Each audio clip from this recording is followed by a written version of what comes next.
If you like this video, please consider supporting the Oto Kano channel over on Patreon. Thank you. In this episode, we are taking a close look at the Serpentine Genuine by Daniel Smith. Serpentine is not a single kind of a mineral, but a subgroup of minerals that are physically similar and formed by similar processes. This subgroup is named after its olive green color and smooth or scaly appearance. Serpentine Genuine, the paint, is a heavily granulating two-tone color of muted yellow-green with a reddish-brown flocculation. It has no sparkle or sheen to it. It is easy to re-wet and get mid-value colors from. Daniel Smith's website says, "We bring you an unusually beautiful serpentine pigment from the land down under. This Australian green colour serpentine is of a variety called stitch-typed, a soft stone used cross-culturally for carving amulets used to ward off harm. Our newest Primatek has no comparison in any known paint palette. This surprising, semi-transparent paint is a good green that develops granulation with specks of burnt scarlet, a great addition to your landscape and floral palette. It is a series 4 color, excellent in light vastness, semi-transparent, non-staining and granulating." Welcome back. The paints have dried and this is Serpentine Genuine. I have always had in mind that Serpentine Genuine was a very muted dark color. However, looking at this test sheet, I'm blown away by how bright this color is. The mass tone is certainly this dark green, kind of like a old matcha color. However, once you start getting into the lighter values, as in from here onwards, you see this really bright green popping out, almost a neon bright green. And if you have any doubts of this color containing a bright green, you only have to look at the gauzing. I've never had this much of a color difference in the background of the gauzing test than this color. All those muted elements of the colors are from the granulation, and that's why you can see all the lines being this brown color and the background being this very, very bright green.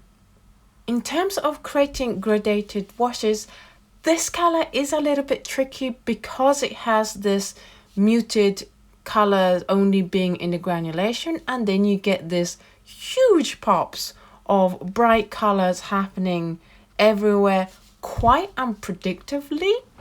So if you want to use this color in washes, then I would recommend doing lots and lots of practice so that you really learn how and when that green comes through, so you can have better control of it when it comes to your main pieces. It is very slightly prone to cauliflowing. I can see some here on the Bockingford rough, but on the whole I would say that it will be easy color to do gradated washes with. In terms of opacity, this color is classified as semi-transparent, and I would agree with this. The black line isn't quite black. At an angle, I can definitely see brown deposits over the line, so this definitely is a semi-transparent color. It is classified as a non-staining color. However, non-staining color usually means you can get the paper right back to white, and in this case the paper definitely has green sheen to it, so I would call this a low staining color rather than a no staining color. If you'd like to have a close look at this test sheet and any other test sheet, then do head on over to patreon.com/Oto Kano. That's where I put up all the high-res scans from all of my tests from this video and all my other videos. In terms of glazing, you do get nice clear glazes. The granulation, as always, gets stronger the more layers you put down. we've already talked about the Glazing. It comes up with this wonderfully bright green color and brown texture. The fact that the background and the linear part is so different in color is really interesting and quite unusual. In terms of salting, not the prettiest of colors. The brown collects around the salt and it makes this mottled pattern. There's no feathering to it. In terms of water blooms, you can do it. It does create very clear patterns. Whether you like the color the water leaves behind is entirely a personal choice. Now let's take a look at how this color mixes with other colors. And for reminder, these are the 12 colors I mixed the Serpentine with.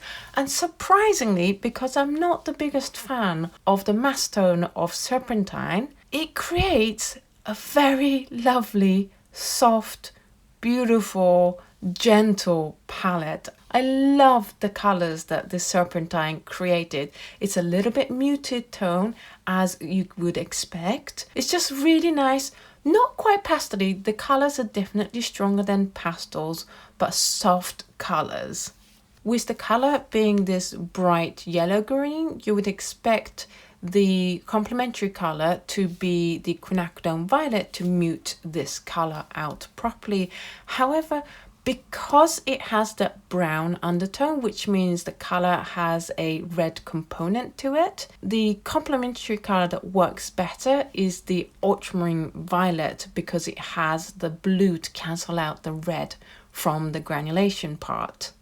The color will add granulation to all the colors it mixes with, but unlike the diopside in 2 episodes ago, which was as granulating, but the granulation didn't really meld in with the color you were mixing with, this color chameleons itself quite nicely in its granulation. So over here in the oranges, the granulation is orangey, and then down here in the blues, it is more of a darker blue color. The only time you do see a much of a color difference in the granulation from the rest of the color is in the permanent green where that brown comes through.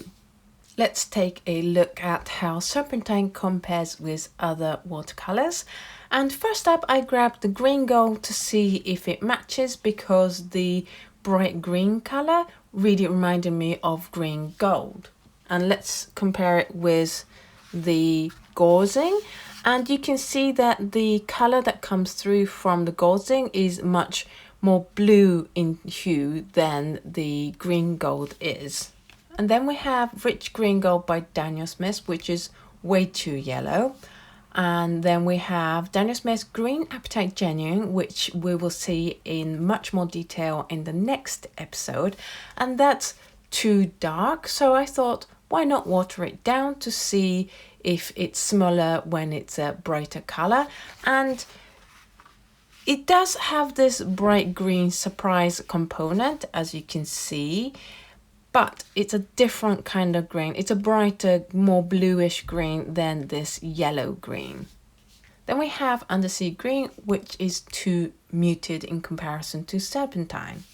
On to the Holbeins, we have greenish yellow, which is too yellow. Then we have the Sap Green, and comparing it with the Glazing, it's closer to the hue of this background color than the green gold is. But I would say that this is a brighter green than the Holbein's Sap Green. Then we have Olive Green, which is too yellow. And then we have the Sennelier Olive Green, which I would say that these two are pretty close in hue. However, with the Sennelier Olive Green, you won't get the granulation or the color separation of the brown and the bright green happening. So if you do like the hue of the Daniel Smith Serpentine, but you don't want to be dealing with the complications of granulation and color separation, then maybe the Sennelier Olive Green is a great alternative. Then we have Sennelier Brown Green, which is too yellow again, Brown Pink, too yellow again, then Sennelier Sap Green, which is a much more muted, darker green than the Holbein Sap Green. And then finally we have the Daniel Smith Olive Green, which again is too yellow. On this list, I didn't have the Daniel Smith Sap Green, which would have been a wonderful comparison because the Holbein Sap Green is so similar to the bright green element of this color. So I'm very sorry that I don't have this color. I would say that if you like the mass tone of Serpentine, then a great alternative would be the Sennelier Olive Green. And if you like the bright green aspect, then the Holbein Sap Green is the closest out of all the colors we tried in this experiment. If you really enjoyed the Serpentine Genuine that we showed you in this episode and many other colors we explored in this series, but you're not quite ready to invest in full-size tubes yet, then you might want to consider signing up to this month's Patreon reward for dot cards, because it is going to be 8 colors of the Primatek range that last month's dot card didn't cover, such as Amethyst, Sodalite, Kingman Green Genuine, Amazonite, Diopside, Serpentine, Green Apatite and Zoisite.